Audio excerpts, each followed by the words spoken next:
네, 여야 대권 주자들의 움직임은 추석 연휴에 더 바쁘게 돌아가고 있습니다. 특히 호남 지역 경선을 앞두고 있는 민주당 후보들은 이번 추석 연휴가 표심구의 분수령이 될 것 같은데요. 자세한 소식 취재 기자 연결해서 들어보겠습니다. 백기령 기자. 네, 민주당 경선 후보들은 바쁜 추석 연휴 첫날을 보내고 있습니다. 추석 연휴가 마무리된 뒤 오는 25일과 26일 이틀간 호남에서 경선이 진행되는 만큼 호남 지역을 찾은 후보들이 특히 많습니다. 이재명 후보는 지난 16일 광주에 내려가 계속 호남에 머무르고 있습니다. 오늘 오전에는 청년의 날을 맞아 광주 청년 드림은행을 방문해 간담회를 열었고요. 또 미혼 모자 시설 엔젤하우스를 찾았습니다. 이곳에는 부인 김혜경 씨도 함께 눈길을 끌었습니다. 이 후보는 이 자리에서 대장동 개발 특혜 의혹을 두고 적극 해명했는데요.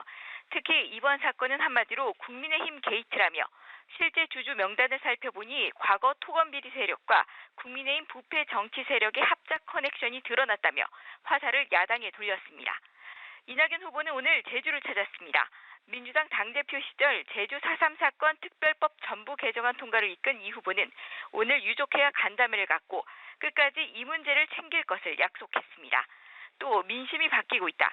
될 것 같은 후보가 아니라 대통령이 돼야 할 후보를 찾기 시작했다며 의원직마저 버린 자신에게 힘을 모아달라고 당부했습니다. 오늘 제주 방문을 마무리한 뒤 이 후보도 호남을 찾을 예정인데요. 내일 광주에서 열리는 토론회에 참석한 뒤 21일까지 호남 행보를 이어갈 예정입니다. 추미애, 김두관 후보도 오늘 전남 순천, 여수 등을 방문하고 박용진 후보는 오늘 서울에서 청년 관련 일정을 소화한 뒤 내일부터 호남 일정을 시작합니다.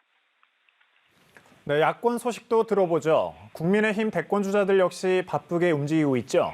네, 어제 구미와 포항, 경주 등 경북 지역을 돌았던 윤석열 후보는 오늘은 경남 5개 지역을 방문하고 있습니다. 창녕을 시작으로 진주, 마산, 창원, 김해를 방문하는데요. 5지역 모두 시장을 방문해 바닥 민심을 공략한다는 계획입니다. 특히 첫 단문지는 당내 경쟁자인 홍준표 후보의 고향인 창녕이어서 더욱 주목받았습니다. 홍준표 후보는 오늘 파주 임진각을 찾아 시장민들의 애환을 달랬습니다. 또 최근 논란이 되고 있는 조국 전 법무부 장관 수사에 대한 생각 변화를 알리기도 했는데요.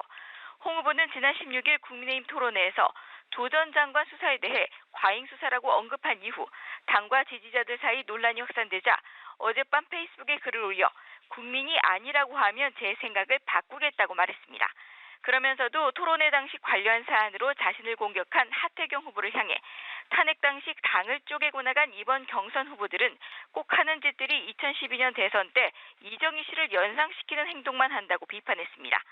최근 SNS 라이브로 지지자와의 접촉면을 넓히고 있는 유승민 후보는 오늘도 라이브 방송으로 지지를 호소하고 원희룡 후보는 포항과 경주를 방문합니다. 최근 캠프를 해체한 최재형 후보는 이준석 당대표와 오찬을 하고 이 대표로부터 비단 주머니를 받았다고 말해 눈길을 끌었습니다. 지금까지 정치부에서 전해드렸습니다.